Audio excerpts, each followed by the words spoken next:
اعوذ باللہ من الشیطان الرجیم بسم اللہ الرحمن الرحیم الحمد للہ رب العالمین وهو خیر ناصرنا ومعین ایاک نعبد وایاک نستعین اللہم صل علی محمد وآل محمد وعجل فرجهم رب زدنی علما والحقنی بالصالحین رب یسر ولا تعسر وتمم بالخیر۔ آج زہرا کلاسز کے پہلے سال کا احکام و مسائل شرعیہ کا درس ہو رہا ہے اور یہ ہمارا دوسرا درس ہے۔ پہلے درس میں ہم نے احکام تقلید اور تقلید ضروری کیوں ہے، تقلید کس کی کریں، یہ پڑھا تھا۔ آج کے درس میں یہ پڑھیں گے کہ مجتہد اور عالم کی شناخت کیسے کی جائے۔ جس کی تقلید کرنے جا رہے ہیں یا جس کی تقلید کر رہے ہیں اس کو پہچاننے کے 3 طریقے بیان کیے گئے ہیں۔ تو آج کے درس میں یہ پڑھیں گے اس مجتہد اور جس عالم کی ہم تقلید کر رہے ہیں اس کو پہچاننے کے 3 طریقے بیان کیے گئے ہیں۔ پہلا طریقہ یہ ہے کہ اول یہ کہ انسان خود کو یقین ہو جائے کہ فلاں شخص مجتہد یا عالم ہے، مثلاً وہ خود اہل علم ہو اور مجتہد اور عالم کو پہچاننے کی صلاحیت رکھتا ہو۔ پہلی شرط اس میں یہ بیان کی گئی ہے کہ انسان خود اہل علم ہو اور وہ پہچاننے کی صلاحیت رکھتا ہو، تو اس وجہ سے وہ مجتہد اور عالم کو پہچان سکتا ہے کہ فلاں شخص اس قابل ہے کہ اس کی تقلید کی جائے، فلاں شخص اس قابل ہے کہ وہ عالم ہے، ان کی باتوں پر عمل کیا جائے۔ تو پہلی شرط یہ ہے کہ انسان خود اہل علم ہو یا مجتہد ہو اور عالم کو پہچاننے کی وہ صلاحیت رکھتا ہو تو خود پہچان سکتا ہے۔ دوسری جو ہے علامت یہ بیان کی گئی ہے، دوسرا طریقہ یہ ہے کہ 2 ایسے اشخاص جو خود عالم ہوں اور عادل ہوں اور مجتہد اور عالم کو پہچاننے کی صلاحیت رکھتے ہوں، کسی کے مجتہد یا عالم ہونے کی تصدیق کر دیں، بشرطے 2 دوسرے عالم اور عادل ان کی تردید نہ کریں۔ اور بظاہر کسی کا مجتہد یا عالم ہونا ایک قابل اعتماد اہل خبرہ کا مطلب ہوتا ہے کہ ماہر ہو، جو صاحب علم ہو، اسے اہل خبرہ کہتے ہیں۔ اہل خبرہ شخص کے قول سے بھی ثابت ہو جاتا ہے، یعنی کہ مجتہد اور عالم کو پہچاننے کا دوسرا طریقہ یہ ہے کہ 2 شخص جو خود عالم ہوں اور عادل ہوں اور صلاحیت بھی رکھتے ہوں کہ مجتہد عالم کو پہچاننے کی صلاحیت ہو، کسی کے مجتہد اور عالم ہونے کی یہ دونوں تصدیق کر دیں، کس شرطوں کے ساتھ کہ دوسرے 2 عالم اور عادل ان کی تردید نہ کریں۔ اور بظاہر کسی کا مجتہد اور عالم ہونا ایک قابل اعتماد اہل خبرہ شخص کے قول سے بھی ثابت ہو جاتا ہے۔ تو یہاں پر جو 3 طریقے بیان کیے گئے ہیں ان میں سے پہلا طریقہ یہ ہے کہ خود اہل علم و مجتہد ہو، پہچاننے کی صلاحیت ہو۔ دوسرا یہ ہے کہ 2 عادل شخص جو عالم ہوں اور عادل ہوں اور صلاحیت رکھتے ہوں پہچاننے کی، وہ تصدیق کریں، اس شرط کے ساتھ کہ دوسرے 2 عالم اس کی تردید نہ کرتے ہوں تو ان کی باتوں کو مانا جائے گا۔ اور تیسرا طریقہ عالم و مجتہد کو پہچاننے کا یہ ہے کہ کوئی شخص عاقلانہ روش کے تحت کسی فرد کے اجتہاد یا عالمیت کے بارے میں مطمئن ہو جائے۔ مثلا کچھ اہل علم جو مجتہد اور عالم کو پہچاننے کی صلاحیت رکھتے ہوں، کسی کے مجتہد یا عالم ہونے کی تصدیق کر دیں اور ان کی تصدیق سے انسان مطمئن ہو جائے تو اس طریقے سے بھی مجتہد اور عالم کو پہچانا جا سکتا ہے۔ تو یہ 3 طریقے بیان کیے گئے ہیں کہ یا انسان خود اہل علم ہو اور مجتہد کو پہچاننے کی صلاحیت ہو کہ کون مجتہد اور عالم ہے، تو پہچان سکتا ہے، دوسرے دو عادل شخص خود عالم و عادل ہوں اور عالم کو پہچاننے کی صلاحیت رکھتے ہوں، وہ تصدیق کر دیں تو ان کی بات پر مانا جائے گا۔ یا تیسری عاقلانہ روش کے تحت کسی فرد کے اجتہاد یا عالمیت کے بارے میں جو ہے مطمئن ہو جائیں، یا کچھ اہل علم جو مجتہد اور عالم کی پہچاننے کی صلاحیت رکھتے ہیں کسی کے مجتہد اور عالم کے ہونے کی تصدیق کر دے اور ان کی تصدیق سے انسان مطمئن ہو جائے تو اسے عالم ماننا چاہیے۔ یہاں پر ایک سوال ہے، جو پہلا سوال ہوگا کہ مجتہد یا عالم کے پہچاننے کے جو 3 طریقے بیان کیے گئے ہیں ان کو لکھیں۔ اب جو ہے کسی مجتہد کا فتویٰ حاصل کرنے کے 4 طریقے بیان کیے گئے ہیں۔ جس کی تقلید کر رہے ہیں اس کا فتویٰ حاصل کرنے کے لیے 4 طریقے بیان کیے گئے ہیں۔ پہلا طریقہ یہ ہے کہ خود مجتہد سے اس فتوے کو سنیں۔ دوسرا طریقہ یہ ہے کہ ایسے دو عادل اشخاص سے سنیں جو مجتہد کا فتویٰ بیان کریں۔ تیسرا طریقہ یہ ہے کہ مجتہد کا فتویٰ کسی ایسے شخص سے سننے جس کے قول پہ ہمیں اطمینان ہو۔ اور چوتھا طریقہ یہ ہے کہ مجتہد کی کتاب مثلا توضیح المسائل میں پڑھیں، بشرطے اس کتاب کے صحت کے بارے میں اطمینان ہو۔ تو کسی مجتہد کا فتویٰ حاصل کرنے کے 4 طریقے بیان کیے گئے، یا خود مجتہد سے سنیں، یا دو عادل اشخاص بتائیں کہ یہ فلاں مجتہد کا فتویٰ ہے، یا مجتہد کا فتویٰ کسی ایسے شخص سے سنیں جس کے قول پر ہمیں اطمینان ہو جائے، یا خود مجتہد کی کتاب جو توضیح المسائل ہے جو عام طور پر ہر ایک کے گھروں میں موجود ہے، اس میں جو مسائل لکھے گئے ہیں اس میں لکھے ہوئے مسائل کو دیکھے تو یہ سمجھ جائے گا کہ یہ فلاں کی توضیح المسائل ہے، اسی کا فتویٰ ہوگا۔ تو یہ 4 طریقے بیان کیے گئے ہیں جس سے مجتہد کا فتویٰ حاصل کیا جا سکتا ہے۔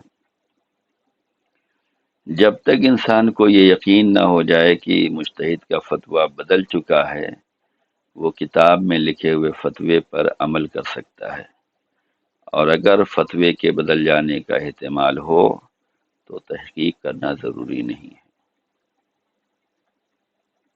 یعنی کہ جو کتاب ہمارے گھروں میں رکھی ہوئی ہے توضیح المسائل، وہ ہم پڑھتے ہیں، اسی سے مسئلہ دیکھتے ہیں، اور ہم کو جب تک یہ یقین نہ ہو جائے کہ مجتہد کا فتویٰ بدل گیا ہے تب تک ہم اس کتاب پہ لکھے ہوئے فتوے پر عمل کر سکتے ہیں۔ اور اگر یقین کے ساتھ احتمال بھی ہو جائے کہ فتویٰ بدل گیا ہوگا، یہ پرانی کتاب ہے، اب تحقیق کچھ اور آئی ہوگی، تو اس پہ تحقیق کرنا ضروری نہیں ہے۔ لیکن ہاں اگر آپ تک نیا فتویٰ آ چکا ہے اور آپ کو معلوم ہے کہ ہم جس کی تقلید کر دیں اسی کا ہے تو اس پر عمل کیا جائے گا۔ یہاں پر دوسرا سوال یہ بنتا ہے کہ کیا ہم جس مجتہد کی تقلید کر رہے ہیں ہمیں اس کے فتوے کے بدل جانے کا یقین نہ ہو تو ہمیں کیا کرنا چاہیے؟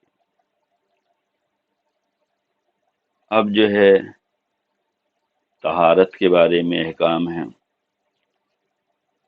احکام طہارت: پانی اللہ تعالیٰ کی ایک عظیم نعمت ہے جس پر انسانی اور حیوانی زندگی کا دار و مدار ہے۔ ابھی تک ہم نے تقلید کے بارے میں پڑھا کہ تقلید کیا ہے، کیوں ضروری ہے، کس کی جائے، تقلید جس کی کر رہے ہیں اس کو پہچاننے کے طریقے کیا ہیں، اس کا فتویٰ اگر ہمارے پاس آ رہا ہے تو فتویٰ کن طریقوں سے ثابت ہوگا، کون سے طریقوں سے ہمیں معلوم ہوگا۔ اب جو ہے احکام طہارت ہے۔ احکام طہارت میں سب سے پہلے پانی آتا ہے۔ پانی اللہ تعالیٰ کی ایک عظیم نعمت ہے جس پر انسانی اور حیوانی زندگی کا دار و مدار ہے۔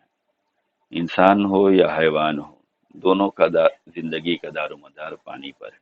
بغیر پانی کے نہ انسان زندہ رہ سکتا ہے نہ جانور زندہ رہ سکتا ہے۔ حضرت امام جعفر صادق علیہ السلام نے ارشاد فرمایا کہ اللہ تعالیٰ نے مٹی کو اسی طرح پاک کنندہ بنایا ہے جس طرح پانی کو پاک بنایا ہے۔ پاک کنندہ کا مطلب ہوتا ہے پاک کرنے والا۔ مٹی کو اللہ تعالیٰ نے اسی طرح پاک کرنے والا بنایا ہے جس طرح پانی کو پاک بنایا ہے، یعنی کہ مٹی بھی پاک ہے اور پانی بھی پاک ہے۔ اور اسی طرح آپ نے فرمایا کہ جب تک نجاست کا یقین نہ ہو جائے تب تک ہر قسم کا پانی پاک سمجھا جائے گا، یعنی کہ حضرت امام جعفر صادق علیہ السلام نے ارشاد فرمایا کہ اللہ تعالیٰ نے جس طریقے سے مٹی کو پاک بنایا ہے پاک کرنے والا، اسی طریقے سے پانی کو بھی پاک بنایا ہے اور پاک کرنے والا بنایا ہے۔ اور اسی طرح آپ نے فرمایا کہ جب تک نجاست کا یقین نہ ہو جائے تب تک ہر قسم کا پانی پاک سمجھا جائے گا، یعنی کہ ایک فارمولہ ہے کہ جب تک ہمیں کسی چیز کے نجس ہونے کے یقین نہ ہو جائے تب تک جو ہے ہر چیز پاک مانی جائے گی۔ شیخ صدوق نے حضرت امام جعفر صادق علیہ السلام سے روایت کی ہے کہ آپ نے فرمایا کہ پانی سب نجس چیزوں کو پاک کرتا ہے، لیکن اگر پانی خود نجس ہو جائے تو اسے پاک نہیں کیا جا سکتا۔ شیخ صدوق نے حضرت امام جعفر صادق علیہ السلام سے یہ روایت یہ ہے کہ آپ نے فرمایا کہ پانی سب نجس چیزوں کو پاک کرتا ہے، لیکن اگر پانی خود نجس ہو جائے تو اسے پاک نہیں کیا جا سکتا۔ یعنی کہ جیسے کہ آپ کو معلوم ہے کہ آپ اگر کسی لوٹے میں یا کسی برتن میں، گلاس میں، جگ میں پانی آپ کے پاس ہے تو وہ پانی پاک ہے، اس سے آپ چیزوں کو پاک کر سکتی ہیں جو نجس چیزیں ہیں۔ مثال کے طور پر رومال نجس ہو گیا، اسے آپ پاک کر سکتی ہیں پانی سے، لیکن یہ گلاس میں رکھا ہوا پانی یا جگ میں رکھا ہوا پانی اگر یہ نجس ہو جائے تو پھر اس پانی کو پاک نہیں کیا جا سکتا ہے۔ اب یہاں پہ پانی دو طرح کا ہوتا ہے، آب مطلق یا آب مضاف۔ پانی دو طرح کا ہوتا ہے، آب مطلق اور آب مضاف۔ مضاف پانی خود پاک ہوتا ہے لیکن پاک کرنے کی صلاحیت نہیں رکھتا، اور مطلق پانی خود بھی پاک ہوتا ہے اور دوسری چیزوں کو پاک کرنے کی صلاحیت رکھتا ہے۔ تو یہاں پر پانی دو طرح کا ہے، ایک آب مطلق ہے، ایک آب مضاف ہے۔ مضاف پانی یعنی جس میں کوئی چیز ملائی گئی ہو یا مل کر بنی ہو، اور مطلق جو ایک دم خالص ہو، پیور ہو۔ تو جو چیز پیور ہے وہ خود بھی پاک ہوتی ہے، دوسروں کو بھی پاک کر سکتی ہے، لیکن جو کسی چیز سے مل کر بنی ہے وہ خود تو پاک ہے لیکن پاک کرنے کی صلاحیت نہیں رکھتی۔ مضاف پانی اور مطلق پانی کیا ہوتا ہے اس کی وضاحت مسئلہ نمبر 13 میں کیا گیا ہے۔ پانی یا مطلق ہوتا ہے یا مضاف ہوتا ہے۔ مضاف پانی وہ ہے جو کسی چیز سے حاصل کیا جائے، کسی چیز سے حاصل کیا جائے، مثلا تربوز کا پانی، انار کا پانی، انگور کا پانی، گلاب کا عرق وغیرہ، اس پانی کو بھی مضاف کہتے ہیں، جو کسی دوسری چیز سے آلودہ ہو، مثلا گدلا پانی جو اس حد تک مٹیالہ ہو جائے کہ پھر اسے پانی نہ کہا جا سکے، اسے بھی مضاف پانی کہتے ہیں۔ تو مضاف اور مطلق پانی کا فرق یہاں پر معلوم ہو گیا کہ مطلق پانی وہ ہے جو خالص ہو، پیور ہو، جس میں کوئی چیز ملی نہ ہو۔ مضاف پانی وہ ہے جو کسی چیز سے حاصل کی جائے، تربوز کا پانی، انار کا پانی، انگور کا پانی، گلاب کا پانی۔ تو یہ خود پانی جو ہے، تربوز کا پانی خود پاک ہے، انار کا پانی خود پاک ہے، انگور کا پانی خود پاک ہے، لیکن اس سے کوئی چیز پاک نہیں کی جا سکتی۔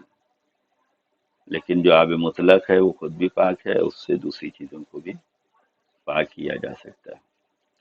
تو یہاں پر تیسرا سوال یہ ہوتا ہے کہ مطلق پانی کسے کہتے ہیں اور مضاف پانی کسے کہتے ہیں، اس کا جواب تلاش کریں اور لکھ کر ہمیں بھیجیں۔ ان کے علاوہ جو پانی ہے، مضاف پانی کے علاوہ جو بھی پانی ہے اسے آب مطلق کہتے ہیں، اور آب مطلق کی 5 قسمیں ہوتی ہیں۔ پہلی پر پانی، دوسرا قلیل پانی، تیسرا جاری پانی، چوتھا بارش کا پانی، پانچواں کنویں کا پانی۔ یعنی آب مطلق کی 5 قسمیں ہیں: پر پانی، قلیل پانی، جاری پانی، بارش کا پانی اور کنویں کا پانی۔ یہاں پر چوتھا سوال یہ ہوتا ہے کہ آب مطلق کی کتنی قسمیں ہیں، ان کو بیان فرمائیں۔ اب جو ہے وہ کور پانی کے بارے میں مسئلہ نمبر 14۔ کور پانی کی مقدار ظرف کی مساحت کے لحاظ سے 36 بالش ہے، 36 بالش ہے، جو تقریباً 384 یعنی 384 لیٹرز ہوتا ہے۔ یعنی کور پانی اسے کہتے ہیں کہ اگر کسی ٹینک میں پانی جو جمع کیا جا رہا ہے اگر وہ 384 لیٹر ہے تو اسے کور پانی مانا جائے گا، اور یہ پانی پاک ہوگا۔ تو کور پانی کی مقدار جو بیان کی گئی ہے وہ یہ ہے کہ 384 لیٹر پانی کہیں پر جمع کر دیا جائے ٹینک میں یا ٹنکی میں تو اس کو کور پانی کہتے ہیں۔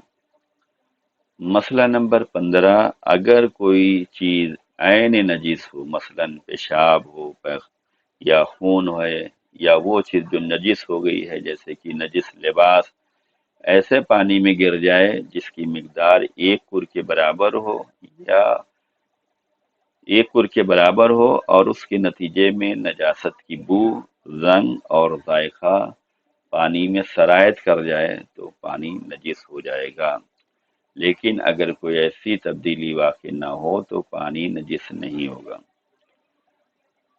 مثال کے طور پر ہمارے گھر میں پانی کا ٹینک ہے جو 1 کور ہے، 1 کور کا مطلب 384 لیٹر ہے، یہ پاک ہے۔ اگر اس میں جو ہے کوئی نجس چیز گر جائے،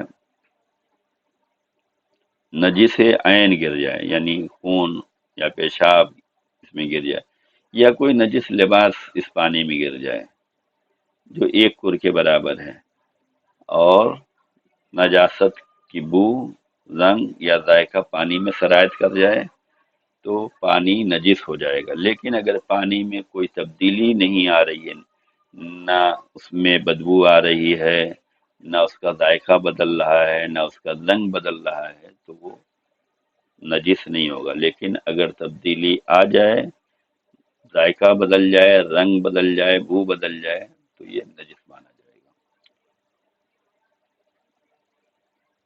مسئلہ نمبر 16، اگر ایسے پانی کی بو، رنگ یا ذائقہ جس کی مقدار 1 کور کے برابر ہو نجاست کے علاوہ کسی اور چیز سے تبدیل ہو جائے تو وہ پانی نجس نہیں ہوگا۔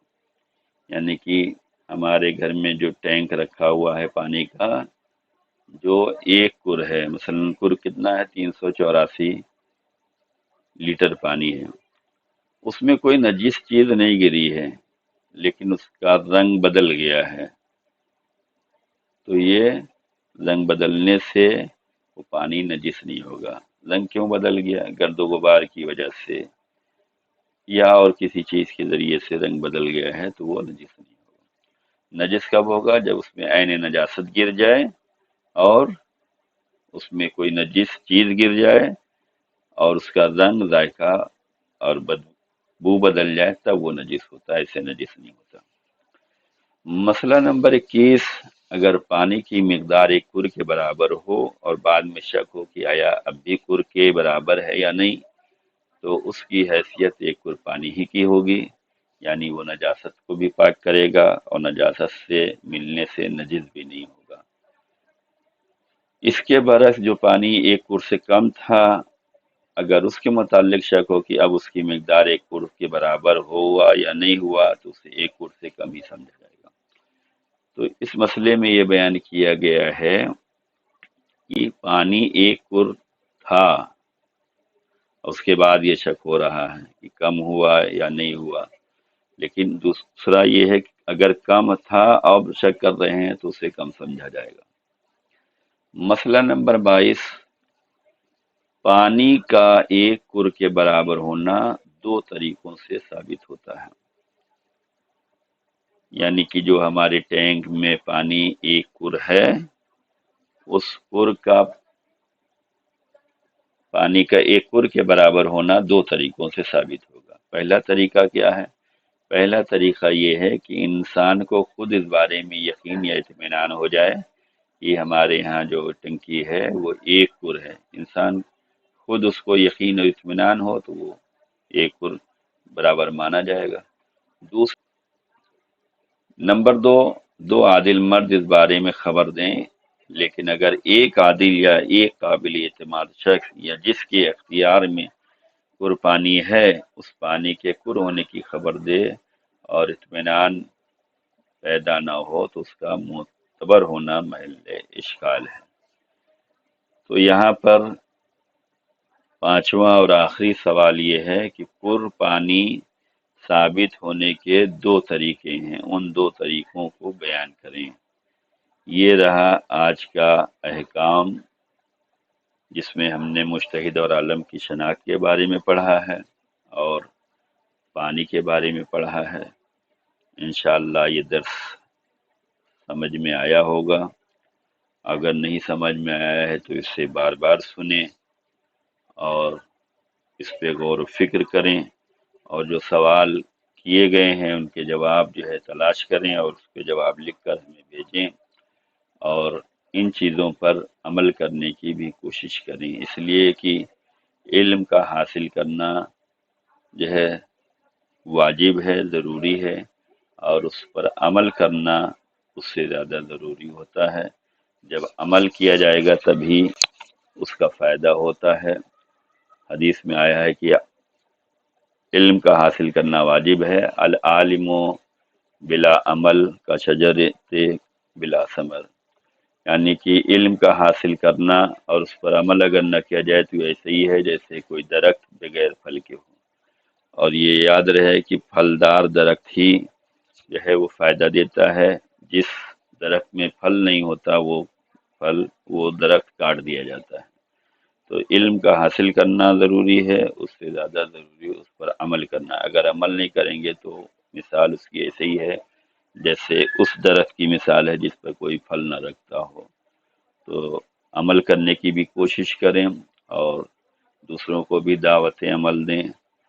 خدا کی بارگاہ میں دعا ہے کہ اللہ آپ سب کو کامیاب کرے اور تعلیم کے میدان میں آگے بڑھیں اور دوسروں کو بھی بڑھائیں اور دین کی خدمت کریں اور دیندار رہیں، دینی معاشرہ بنائیں، دینی ماحول بنائیں، اپنے گھر میں بھی اس کو رائج کریں اور خود عمل کریں۔ خدا آپ سب کی خدمتوں کو قبول کرے، آپ سب کی کوششوں کو قبول کرے اور آپ سب کو دین و دنیا میں کامیابی، عزت آبرو نصیب فرمائے، آمین یا رب العالمین۔ فقط والسلام علیکم ورحمۃ اللہ وبرکاتہ۔